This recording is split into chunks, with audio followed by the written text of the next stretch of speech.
बैलगाडी शर्यत पाहण्यासाठी आणि खऱ्या अर्थाने बैल हा शेतकऱ्यांचा सोबती असतो, साथी असतो आणि शेतकऱ्यांसाठी देखील ही बैलगाडा शर्यत अतिशय महत्त्वाची ठरली। मोठ्या प्रमाणावर त्या ठिकाणी फॉर्च्युनर, त्याचबरोबर थार गाडी, ट्रॅक्टर, टू व्हीलर अशी मोठी बक्षिसं त्या ठिकाणी लावली होती आणि एक शेतकरी 10-15 लाख रुपये त्याच्यावर कर्ज होतं, तो फॉर्च्युनर जिंकला आणि त्याच्यामध्ये पहिल्यांदा लाडक्या बहिणींचा सहभाग देखील या बैलगाडा शर्यतीमध्ये होता। हा देखील इतिहास होता। श्वानांची शर्यत होती, म्हणजे बैल हा आपला शेतकऱ्यांचा मित्र आणि श्वान हा शेतकऱ्यांचा प्रामाणिक मित्र, अशा शर्यती त्या ठिकाणी रंगल्या होत्या आणि चंद्रहार पाटील यांनी अतिशय उत्तम आयोजन त्याचं केलं त्याबद्दल। आणि आज बक्षीस समारंभ होता। मी मनापासून सगळ्यांना ज्यांना पारितोषिक मिळालंय, जे विजेते आहेत त्यांचं अभिनंदन करतो। महत्वाचं आहे। अजित पवारांचं असं म्हणणं आहे की वन खात्यानं असं कळवलंय की हे बिबटे काही जंगलातले नाही आहेत, त्यांची पैदाशी उसांमध्येच झालेली आहे। नाही, आज मुख्यमंत्री महोदयांच्या अध्यक्षतेखाली एक महत्त्वाची बैठक झाली। अजितदादाही होते आणि आम्ही सगळेच होतो। त्यामध्ये जे काही पुणे जिल्ह्यामध्ये जुन्नर असेल, शिरूर असेल, पारनेर असेल, अहिल्यानगर असेल, या अनेक ठिकाणी बिबट्यांची जी दहशत पसरलेली आहे आणि लोक भयभीत झालेले आहेत। मी स्वतः त्या ठिकाणी व्हिजिट करून आलो आणि दिवसा ढवळ्या बिबटे तिकडे फिरताना लोक पाहत आहेत।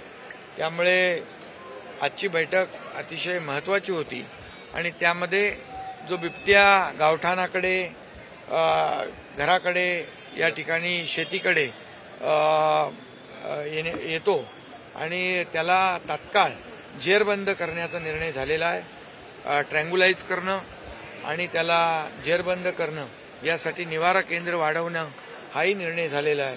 त्याचबरोबर जो नरभक्षक आहे त्याला, नरभक्षक बिबट्याला दिसताक्षणी गोळ्या घालण्याचाही निर्णय झालेला आहे आणि कुठल्याही परिस्थितीमध्ये माणसाचे जीव वाचले पाहिजे।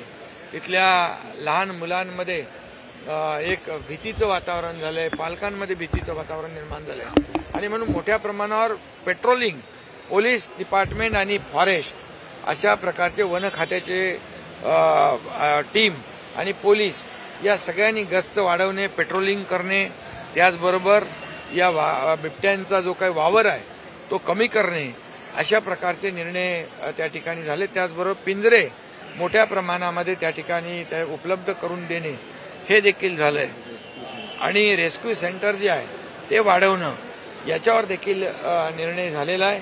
आणि मला वाटतं की ही जी काही टीम आहे, फॉरेस्टची टीम, त्याला बेशुद्ध करण्याचं, ट्रँग्युलाइज करण्याचं जी काही प्रक्रिया आहे, यासाठी देखील मोठ्या प्रमाणावर मॅन पॉवर आणि जी काही यंत्रणा आहे ती उभी करण्याचा निर्णय झालेला आहे।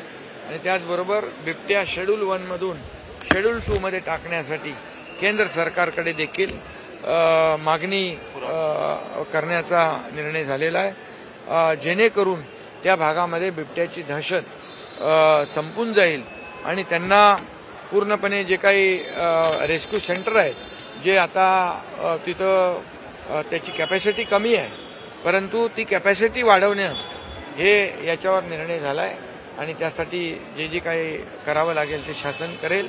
लोकांचा जीव बिलकुल महत्त्वाचा आहे, लोकांचा जीव वाचवणं याला प्राधान्य शासन देईल। ठाणे महानगरपालिकेमधला बीएसईबीची जे घर प्रकल्प आहे त्यामध्ये मुद्रांक शुल्कमध्ये अधिभार सवलत जाहीर केलेली आहे। जवळपास 6,343 गरीब कुटुंबियांना याचा फायदा होणार आहे। बीएसयूपीची घरं जी ठाण्यातली आहेत 6-7 हजार, त्यांना 1% स्टॅम्प ड्युटी भरावी लागत होती, परंतु निर्णय घेतलेला आहे की आता त्यांना फक्त जवळ 56,000 ते 1,34,000 पर्यंत ती रक्कम होत होती, पण आता फक्त 100 रुपयामध्ये त्यांना हे रजिस्ट्रेशन होणार आहे। त्यामुळे लाखो रुपयांचा फायदा सर्वसामान्य बीएसयूपीमध्ये घरामध्ये राहणाऱ्या नागरिकांना होणार आहे.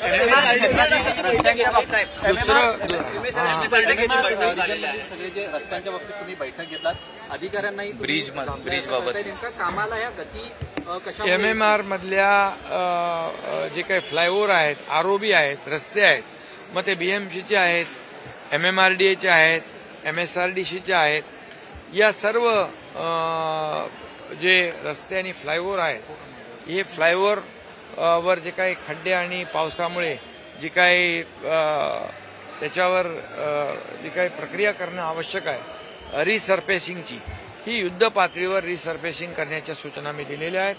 ताबडतोबीने काम सुरू करण्याच्या सूचना दिल्या आहेत. फेब्रुवारी एंडपर्यंत कंप्लीट हे फ्लायओव्हर, ROB आणि रस्ते स्मूथ झाले पाहिजे, रिसर्फेसिंगचं काम पूर्ण झालं पाहिजे, अशा प्रकारच्या सूचना मी दिलेल्या आहेत.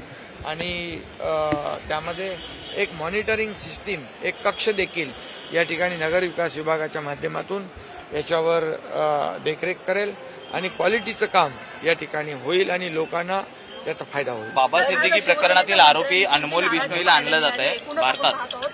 जे महायुतीमधले जे इतर पक्षांचे कार्यकर्ते ते फोडले जात आहेत, याच्यामुळे ही नाराजी होती का? नेमकं काय झालं?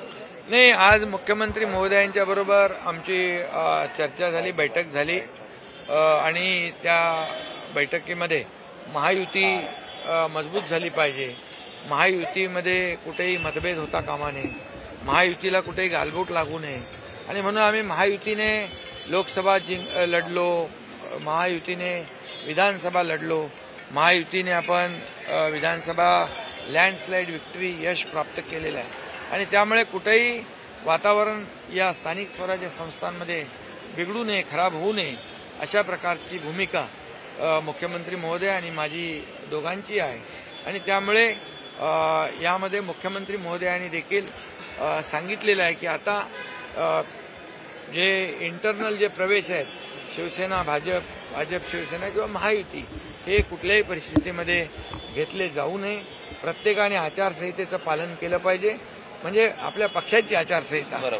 आणि त्यामुळे मी देखील आमच्या सर्व पदाधिकारी कार्यकर्त्यांना सूचना दिलेल्या आहेत आणि मुख्यमंत्री महोदय स्वतः त्यांच्या देखील कार्यकर्त्यांना आणि त्यांच्या पदाधिकाऱ्यांना अतिशय सक्त सूचना देतील आणि महायुती कुठेही महायुतीमध्ये मिठाचा खडा नाही, गालबोट लागणार नाही आणि मतभेद होणार नाही याची काळजी घ्या. अनमोल बिश्नोई प्रकरणात बाबा सिद्दीकी हत्या प्रकरणातील आरोपी अनमोल बिश्नोईला भारतात आणलं जात आहे. मुख्यमंत्री आणि आमची चर्चा झाली, बाबा सिद्दीकी प्रकरणातील अतिशय व्यवस्थित चर्चा झाली. बाबा सिद्दीकी प्रकरणातील आरोपी अनमोल बिश्नोईला भारतात आणलं जात आहे. कसं पाहता, प्रत्यारोप मोठं आहे हे. खरं म्हणजे बाबा सिद्दीकी आपले लोकप्रतिनिधी होते आणि ही त्यांची हत्या ही खरं म्हणजे एक दुर्दैवी घटना घडलेली आहे, दुःखद घटना घडलेली आहे आणि म्हणून जी काही हत्या, पोलीस त्याचा तपास करतायत, गृह विभाग तपास करतायत, मुख्यमंत्री महोदय स्वतः त्यामध्ये लक्ष घालून आहे. त्यामुळे त्याचे मारेकरी जे आहे हे अटक झाले पाहिजे अशी भूमिका सरकारची आहे.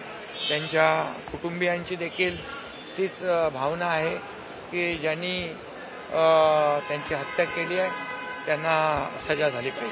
सर पीएम मोदी और अमित शाह दोनों ने इस बात को कहा है कि जिस तरह से बाहर के गैंगस्टर्स हैं उन्हें वापस लाया जाएगा. ऐसे में अनमोल बिश्नोई को भारत वापस लाना एक बड़ी प्रक्रिया है भारत सरकार की तरफ. प्रधानमंत्री नरेंद्र मोदी जी और गृह मंत्री अमित भाई, ये देश का दुश्मन कोई भी हो उसको छोड़ेंगे नहीं. पाकिस्तान को भी ऑपरेशन सिंदूर के माध्यम से जिन्होंने पहलगाम का हमला किया है उनको भी मुंह तोड़ जवाब दिया है, घर में घुसकर मारने का काम किया है. ये नया भारत है, इसलिए इस देश में हमारे किसी भी राज्य में ऐसी कोई भी दुर्घटना हो तो आरोपी कोई भी हो, कहीं भी हो, उसको ढूंढ कर लाने का काम सरकार करेगी. सर